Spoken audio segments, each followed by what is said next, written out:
You're listening to The Jacob Valk Show. He's breaking down the latest and greatest in sports as only he can.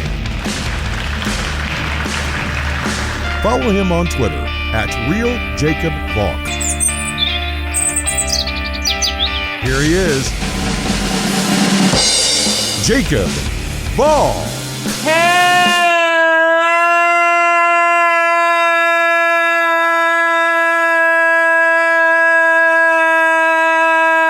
Hello, sports fans!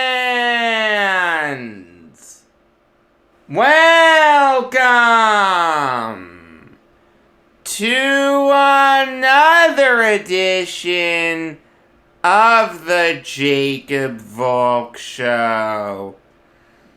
I am the Jacob Valk, except no imitation. I've got to start with Celtics Knicks, because only the Knicks could find a way to ruin a win as great as that one yesterday. Here you are, tied with the Celtics for the 10 seed in the Eastern Conference. Obviously, the 10 seed has a chance to get into the playoffs now with the play-in tournament. You're going up against a rival at the Garden. This is a big game. Now, the Knicks come out looking dead to the world. I mean, at one point, they were down by 25. They were down by 16 at the half. I don't think anyone expected them to come back. Then something interesting happened. The Knicks came alive. Evan Fournier. Poor, maligned Evan Fournier. Someone who has really struggled as of late. Comes alive for 22 second half points. He had 41 points in the whole game. Julius Randle has 15 second half points. He had 22 for the whole game. Emmanuel Quickly had 11 second half points. He had 16 for the whole game. The Knicks found a way to come back in this game. With a little over 2 minutes left, Evan Fournier hit a three-pointer to give the Knicks their first lead. 99-98. Then the Celtics took the lead back. The Knicks tied it up. Then they took the lead. It was a crazy, crazy finish. I'll fast forward a little bit. With 1.5 seconds left in the game, Jason Tatum hit a mid-range jumper from 18 feet out to tie the game at 105. The Knicks take a timeout. They advance the ball. Alec Burks is the inbounder. The Knicks run a beautiful inbound play. Everyone's expecting the ball to go to Julius Randle. So when he starts cutting, everyone is paying attention to him. That leaves R.J. Barrett open to run a delayed action. He runs toward Burks. Burks made a really good bounce pass. Barrett needs to get a 3-up. With Jason Tatum in his face, Barrett hit a miraculous three-pointer. He called glass on the play. The Knicks won 108-105. Incredible win. Everyone is leaving the Garden feeling really happy. Wow, I just saw my team come back from 25 down to beat a rival. This is a big win. Maybe they can get on a little run because of this. There's no possible way you weren't bouncing off the walls last night if you're a Knicks fan. The thing is, though, because they're the Knicks, they found a way to ruin it. In the fourth quarter, Julius Randle gave a thumbs down to the crowd. So automatically, you get flashbacks to what Javi Baez and Francisco Lindor did last year. Someone asked him after the game what he meant by giving that thumbs down. He said it meant shut the F up. So just to be clear, Julius Randle, the best player on the Knicks, an all-star, a guy who thousands of Knicks fans have jerseys of, told the Garden faithful to shut the F up. Way to ruin a fantastic night, Julius. Wow. I'll tell you this, if the Knicks have any class, Randle doesn't play the next game. And he is forced to issue a public apology. Why do athletes think it's okay to direct vulgarities at their fans? Especially the fans that are going out to Madison Square Garden before a snowstorm to support a bad team. The Knicks are not good. Okay, yes, they're the 10 seed right now, but they're one game under 500. This is a disappointing Knicks team. And you know what? Randle's a big part of that. Here's a guy who last year was averaging 24 points per game, shooting 45.5% from the field, 41% from beyond the arc. You know what he's doing now? He's averaging 19.5 points per game. He's shooting 42% from the field and 32.5% from beyond the arc. You're part of the problem. I mean, think about it. If you're a Knicks fan and you went out to that game, you know you're getting home late. You've got to prepare for work the next day. You've got to think about how you're going to go to work in a snowstorm. It snowed like a bandit here last night. Let me tell you. All these things are going through your head, but you want to go out and support your team. God bless you. You see your team fall behind early. Just under 4 minutes left in the second quarter. Dennis Schroeder hits the three to make it 57-32 Celtics. So you're not feeling good right now. You're not confident in your team right now. What are you going to do? You're going to boo. Of course you're going to boo. That's your right as a fan to boo. You have a right as a fan And I don't care if you paid for a ticket or you're watching the game at home.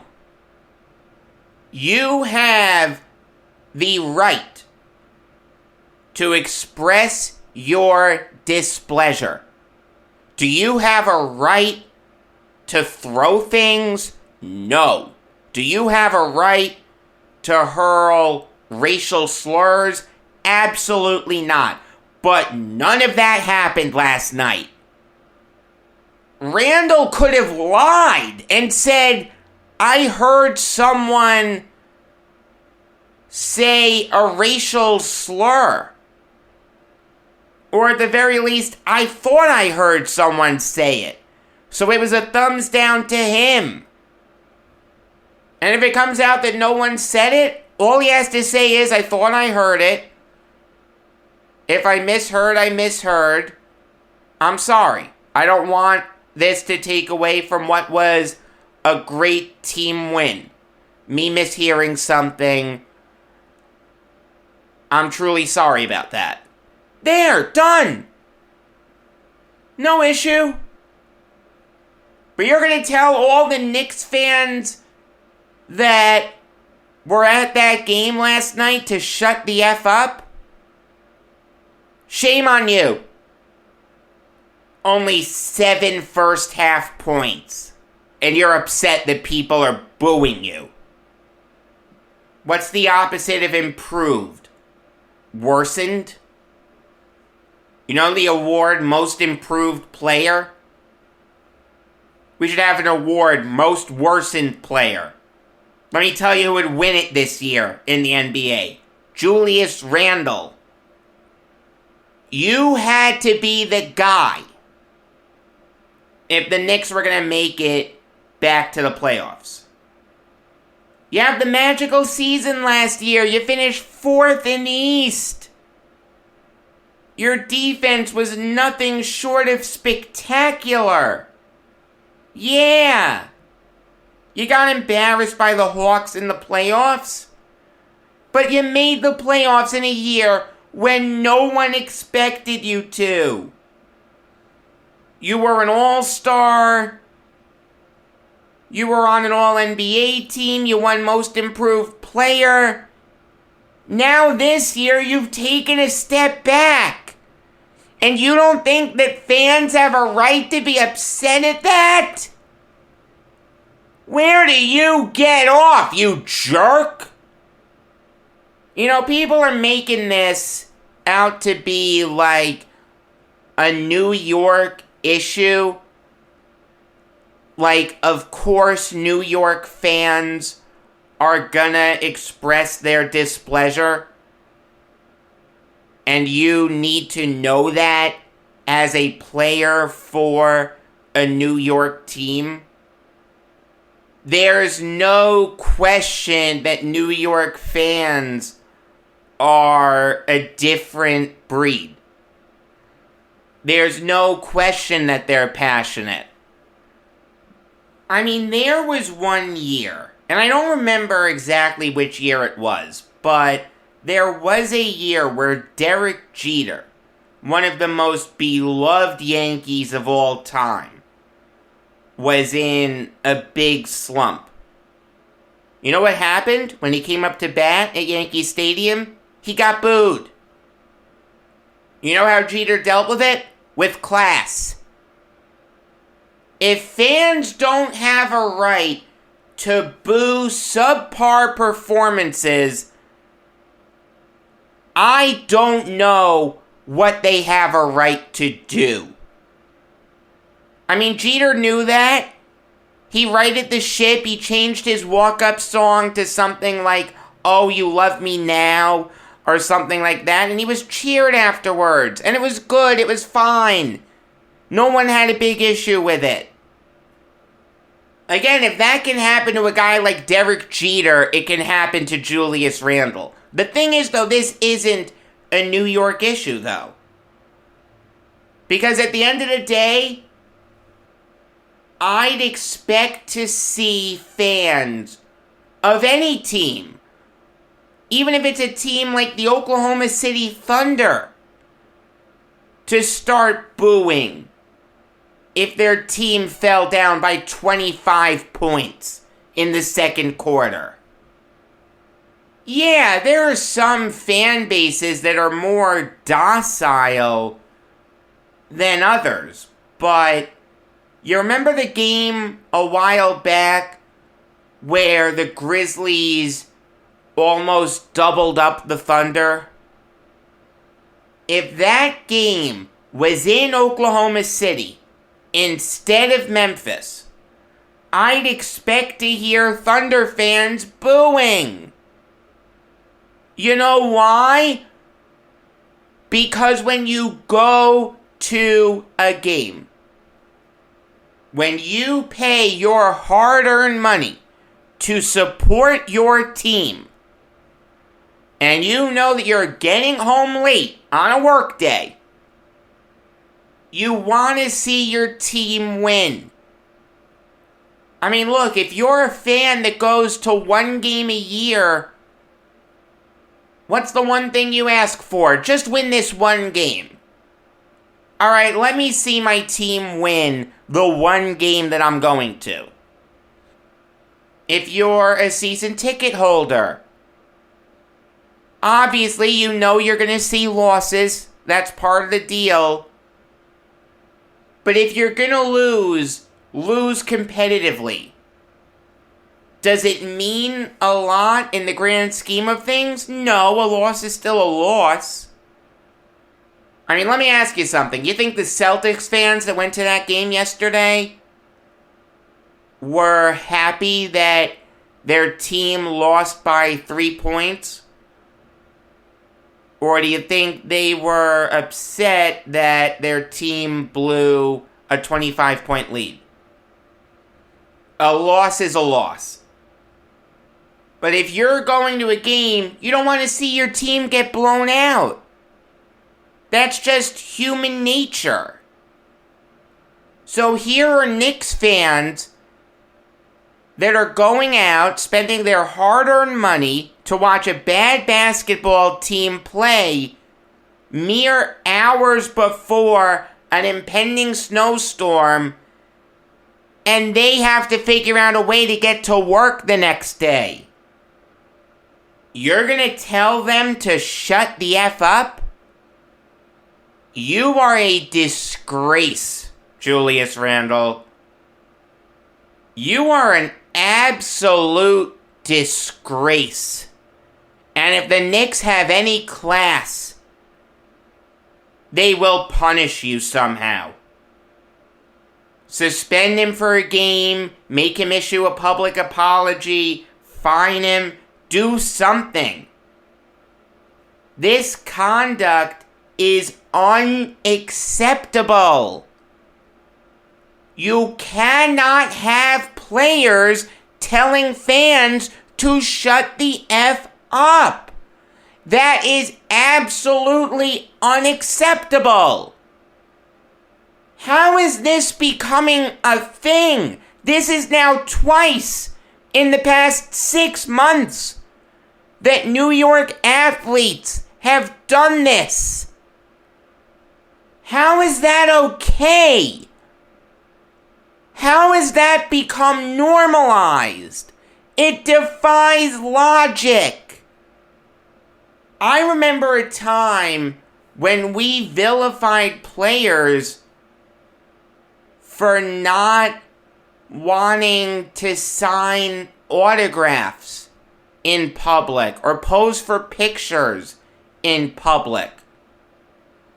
Like if they were out about town doing something and a fan went up to them and asked them to sign like a napkin or something, pose for a picture or something, and that athlete said no.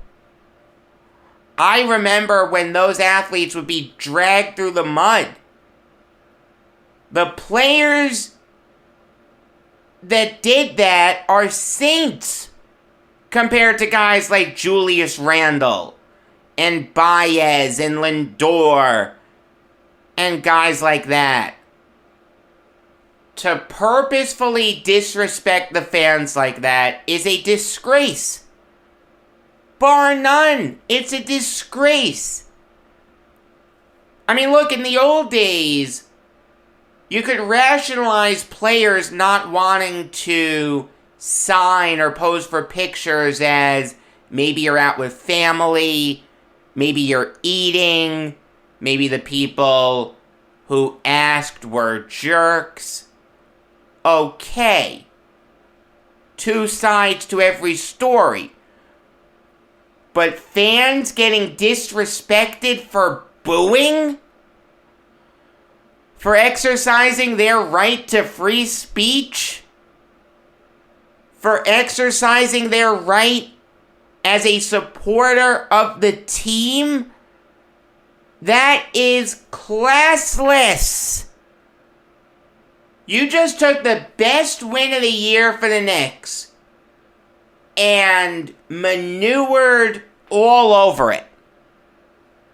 The story right now is not the epic comeback. It's not the Barrett buzzer beater. It's Julius Randle telling the fans to shut the F up.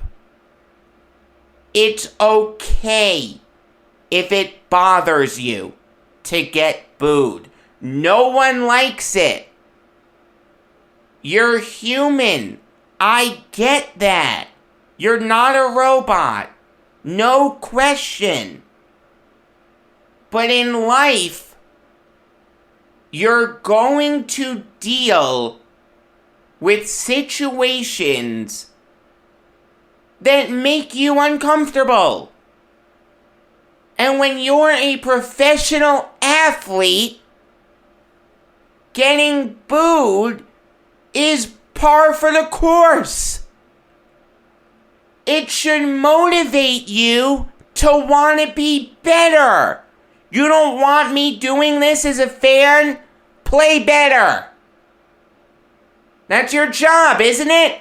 I'm just asking you to do your job. It's not easy. No one ever said it was easy. But you know what else isn't easy? Seeing your team lose every damn day. The Knicks are 19-20 right now. They were expected to be a solid playoff team. Now they're barely in the playoffs. They're not even in the playoffs. They're in the play-in tournament. Fans don't have a right to be upset at that. If I was Julius Randle, I'd be upset too. How are you more upset at the fans for booing bad performances than you are at yourself and your team for putting out those bad performances? It defies logic. You know, a guy like Giancarlo Stanton, who's been under the microscope ever since he got to New York, has been booed a lot. I mean, his first game as a Yankee, he was booed. And he's gotten booed since. Aaron Judge has gotten booed in the past. Stanton dealt with it with class, as did Judge. I mean, Judge and Stanton were the two best Yankees hitters last year. Every Yankees fan loves them. Yeah, fans are fickle. Welcome to the wonderful world of sports. Evan Fournier was criticized recently for playing 21 minutes against the Pacers, but not scoring any points. I can guarantee you one thing. Every Knicks fan on earth is grateful that he played yesterday since he put up 41 points in 41 minutes. Fans are fickle. That's okay. That's part of the business. Fans will express their displeasure, whether it's on social media or at the games themselves. And if you don't like it, you're in the wrong business. This is what you signed up for when you said you want to be an NBA player. And this is especially what you signed up for when you signed with the Knicks. I mean, let me tell you something. In the offseason, I spoke to a lot of Knicks fans that were skeptical of Randle. Like, I kept saying, this guy's going to be great. He's going to lead you to the playoffs. You guys hit a home run with him. People were pumping the brakes. Now I understand why. I mean, I gotta tell you, I feel bad for Knicks fans. This is your guy? This is your best player? I mean, if you went to another NBA city and you asked someone there, name a current member of the Knicks, they're saying Julius Randle. He's the first guy you think of when you think of this Knicks team. At this very moment, he is the face of the franchise. And he's going to tell all of you to shut the F up. I feel sorry for you, Knicks fans. I really, really do. If any of you want to jump ship and join the Nets, I will welcome you with open arms. I'd be remiss, though, if I didn't talk about the Celtics a little bit. They're in trouble. They are really, really in trouble. They are 18-21. They're out of the play-in tournament right now. Ime Udoka is not doing a great job with this team. I didn't think the Celtics would be great this year, but I did not think they'd be this bad. I mean, what was the issue with the Celtics last year? Their bench. They did not have a good bench. It was probably the biggest reason why they lost to the Nets in the playoffs. I mean, Brad Stevens really needed to address that in the offseason. The changes that he made haven't been enough. Josh Richardson has been really good. Okay, there's no question about that. I could see the Nets targeting him as we get closer to the playoffs. Remember when I said I wanted a small forward that could shoot the lights out? That's Josh Richardson. And it's funny, I had some people reach out to me after I said that and say, did you forget about Joe Harris? No, I didn't. I didn't mention him at all the other day because he's hurt. And it's not worth mentioning him now. But, yeah, you're right that Joe Harris is a small forward that can shoot the lights out. Okay, that's what Joe Harris does. The thing is, though, he was supposed to be back by now. There was that expectation that he could be back by the time we changed calendars. And also, if I learned anything from last season, it's that depth is really important. I mean, think about that Bucks series. Think about what James Harden was asked to do. Come back at less than 100% and play 40 minutes every game. When Kyrie Irving got hurt, the Nets didn't have a great backup plan. When LaMarcus Aldridge retired, that really hurt the Nets. I don't want to be in a situation where Joe Harris comes back, then he gets hurt again. I don't know what the statistics are on this, but I'd venture to say that if you get hurt once in a season, you're more likely to get hurt again. Just from my own experience, I think that's the truth. So, I do want the Nets to add a flamethrower. And a backup point guard. You want to tell me they're not big upgrades? Like, they're not incredibly pressing needs? Other contending teams have bigger needs? You're right. The Nets have Kevin Durant, James Harden, and Kyrie Irving. They're 24-12. They're a game and a half behind the Bulls right now for the top seed in the East. All is right in Brooklyn. These are cursory needs. Not incredibly necessary needs. But still, cursory needs do need to be addressed if you want to win a title. Like I said, the lack of depth really hurt the Nets last year. So look, Josh Richardson has done what Brad Stevens has wanted. And Grant Williams is having a solid season. He's shooting the ball well. Only putting up 7.5 points per game, but he's not the issue with the Celtics. The issue with the Celtics is guys like Romeo Langford, Peyton Pritchard, Inez Freedom, and Aaron Nesmith.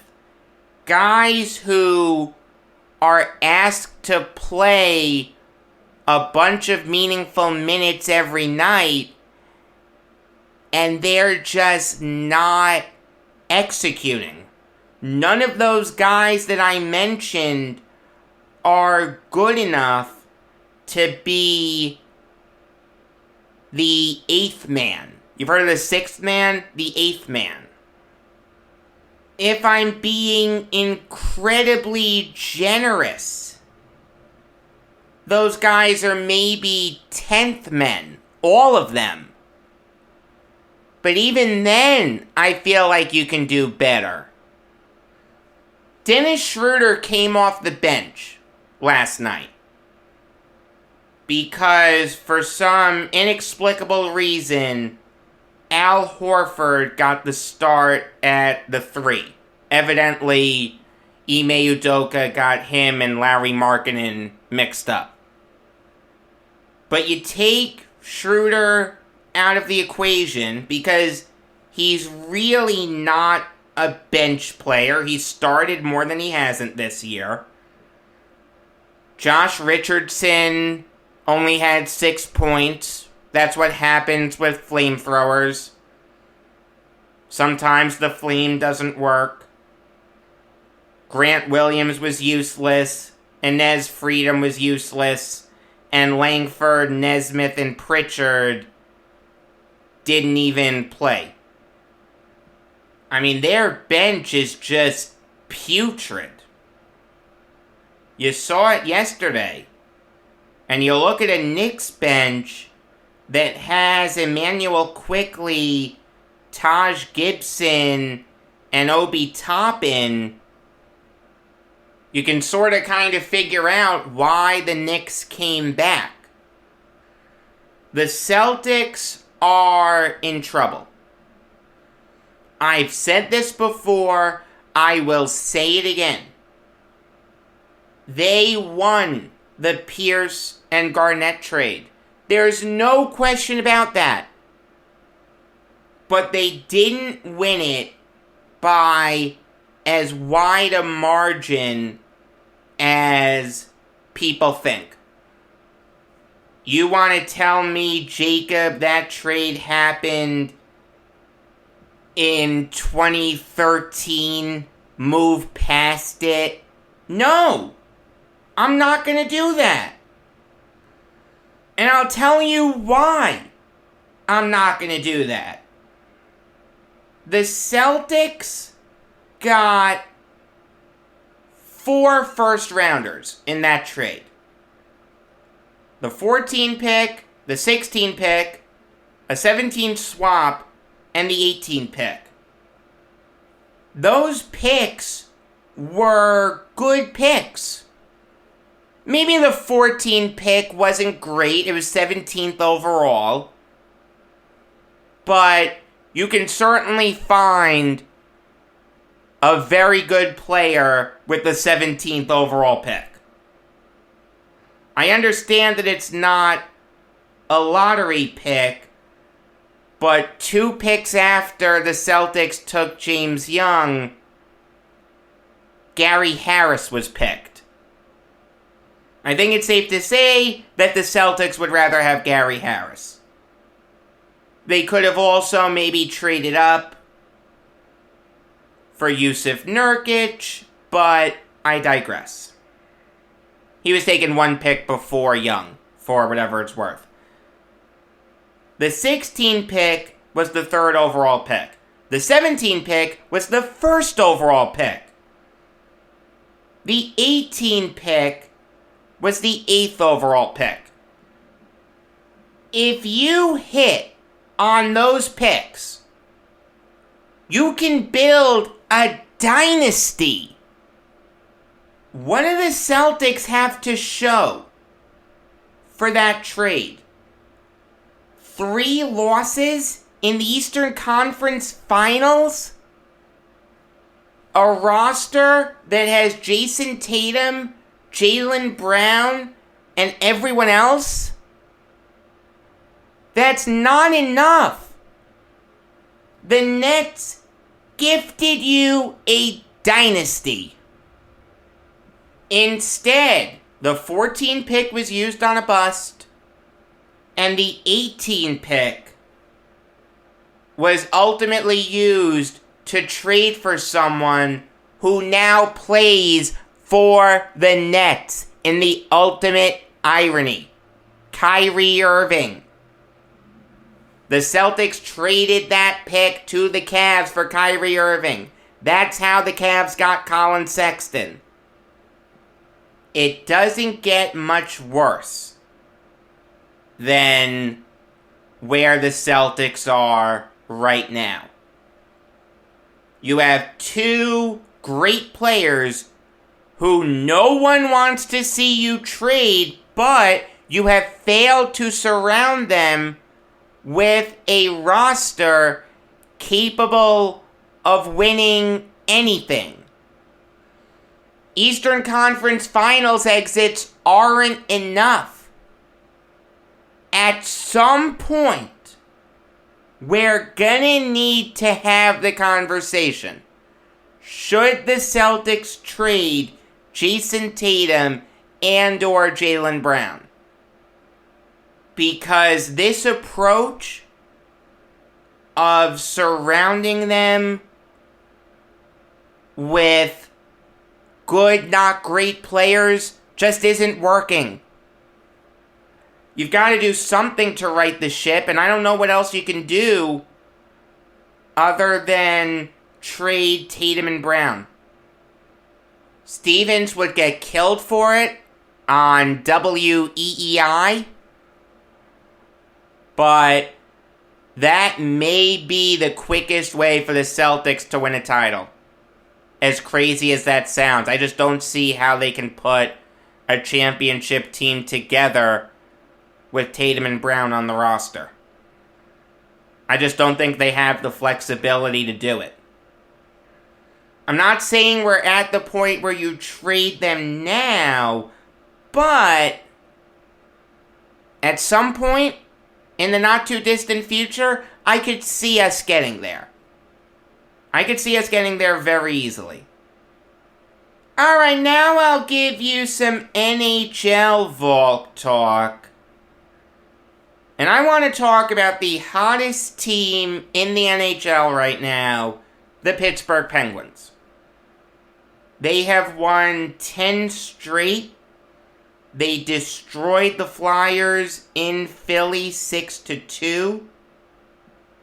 I mean, that game was over in the first period. Once the Penguins went up 3-0, you had a sense that Tristan Jarry wouldn't blow that lead. What the Penguins are doing right now is nothing short of mind-blowing. They are without their second best player in Evgeny Malkin. Sidney Crosby has missed some time. Brian Rust has missed some time. Yet somehow, some way, this team has coalesced and is now firmly in the playoffs. I don't see how they miss the playoffs. They're fourth in the Metropolitan Division right now. That means that they're going to have to make the wild card if they want to make the playoffs. That's okay. They're the first wild card team. The Bruins are the second wild card team. They are 9 points behind the Penguins. Is it an insurmountable deficit?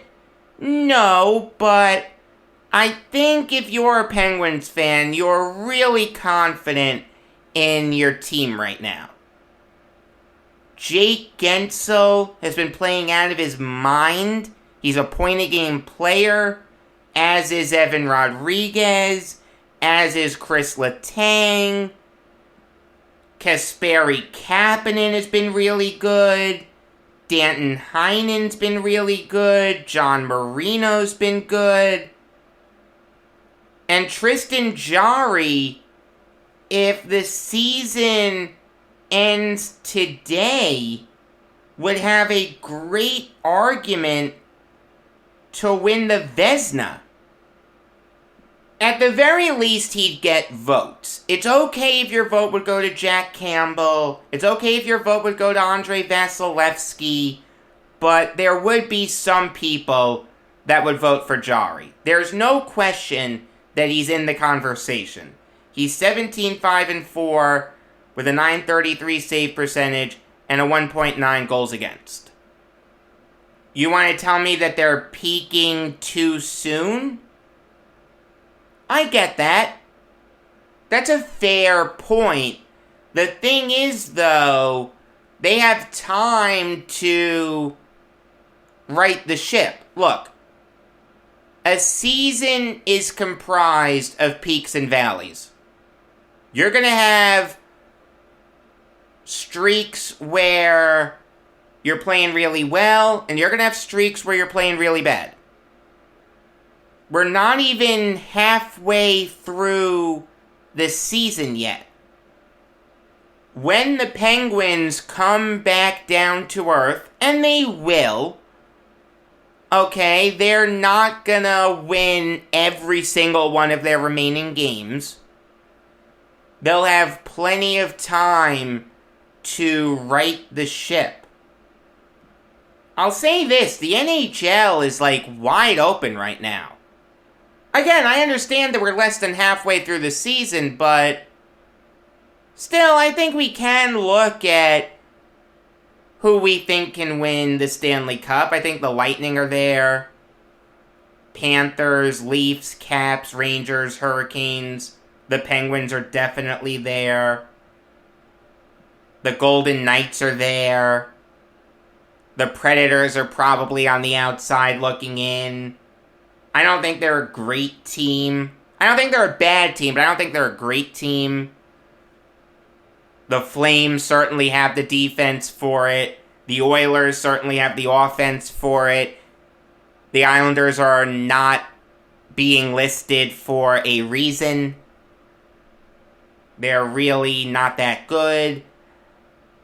It's going to be interesting to see how the playoffs unfold.